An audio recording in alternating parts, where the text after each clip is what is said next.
sampai menggunung itu adalah ratusan tubuh ular yang sedang dikeringkan, teman. Seriusan?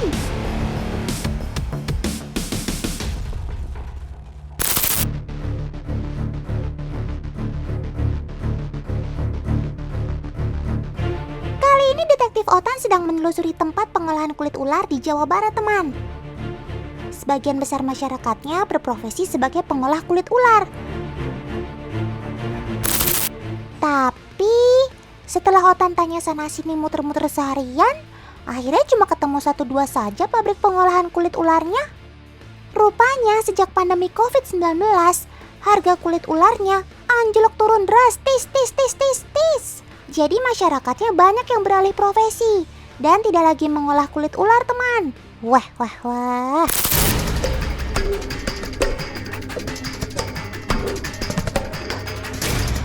Meski demikian, di sini Otan tetap lihat ada ratusan ular yang sedang diolah dalam sehari. Kebanyakan yang Otan temukan, kulitnya berasal dari jenis ular lanang sapi, ular kadut, kobra, ular cincin emas, dan sanja. Semoga saja tidak ada jenis ular yang dilindungi ya.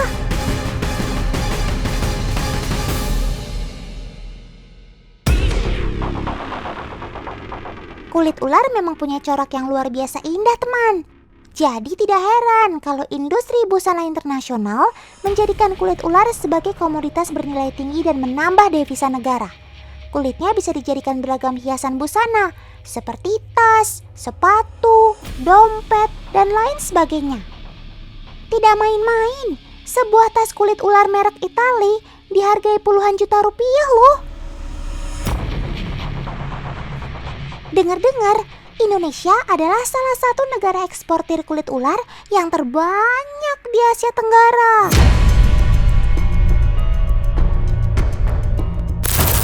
Makanya Otan punya kekhawatiran nih. Karena tingginya permintaan akan kulit ular ini, bisa-bisa nanti populasinya terancam. Apalagi kalau pemanfaatannya di alam terlalu berlebihan. Oh iya teman, hukum di Indonesia dan internasional sebenarnya tidak melarang perdagangan kulit ular seperti ini. Hanya saja jumlah kuota ular yang boleh diekspor ke luar negeri diatur negara. Meskipun ularnya bukan jenis yang dilindungi, tetap saja diperlukan izin penangkapan atau perburuan, pengangkutan, hingga penjualan untuk para pelaku usahanya, alias tidak boleh kalau sembarangan. Ular yang dipanen sebaiknya juga ular hasil ternakan atau penangkaran, bukan malah seluruhnya tangkapan alam. Dengan sistem ternakan, kelestarian jenis ularnya akan terjaga. Dan pencatatan jumlah yang dipanen akan lebih transparan. Namun, tetap saja pertumbuhan ukuran ular cenderung lambat dan biaya pakannya mahal, teman. Inilah kenapa akhirnya pemburu nakal rakus memanen ular secara instan dari alam tanpa niat melestarikannya.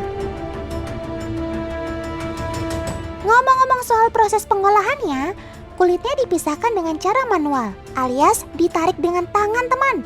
Lalu dilebarkan dengan bambu dan dijemur supaya kering. Semakin panjang dan lebar, serta kualitas kulit yang utuh tanpa cacat akan menentukan kemahalan harganya. Selain diambil kulitnya, dagingnya pun diolah untuk dijual sebagai bahan obat, teman. Tujuan ekspor daging dan empedu ular sebagai obat ini untuk negara Tiongkok, teman. Hanya saja sejak pandemi, perdagangan ekspor-impor untuk komoditas hewani dihentikan sementara. Makanya pemburu ilegal juga jadi stop dulu deh. Otan pikir-pikir, efek dari pandemi ini jadi ada positifnya ya untuk keberlangsungan hidup satwa seperti kalian, sob. Otan sempat ngobrol nih teman sama paman pemburu yang biasanya menangkap ular di alam. Paman, biasanya menangkap ular apa saja sih? Saya nyarinya ular hitam, ular kadut, ular pucuk, apa aja. Ular itu namanya piton tuh, sanca kata orang Jawa. Emang kulit ularnya dihargai berapa, Paman? Kalau piton meteran, itu juga sama, malah hampir gak laku sekarang. Dulu semeter sampai 150.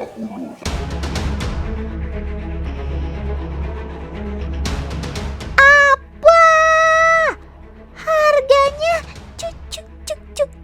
cuma segitu? benar-benar prihatin. Jadi tas kecil aja kan harganya bisa juta-jutaan. Kenapa kulitmu waktu masih hidup cuma dihargai segitu? Otan sedih, Sob.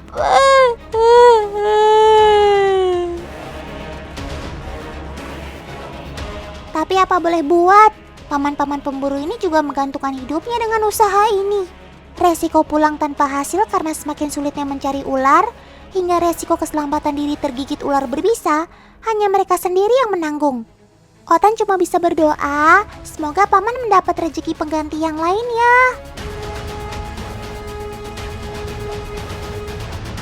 Menurut paman pemburu, ular yang didapatnya adalah hama untuk tambak dan sawah mereka, teman. Tapi Otan yakin, edukasi tentang rantai makanan dan peran si ular untuk ekosistem belum sepenuhnya dipahami.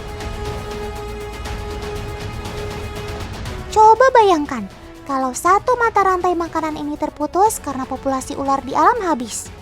Bisa-bisa ulang sang predator alaminya ikut-ikutan punah. Tikus yang jadi hama padi jumlahnya jadi membludak.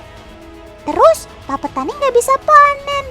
Kalau nggak ada nasi, kita makannya apa? Lupa, Otan kan makannya pisang dan buah-buahan lain, deng.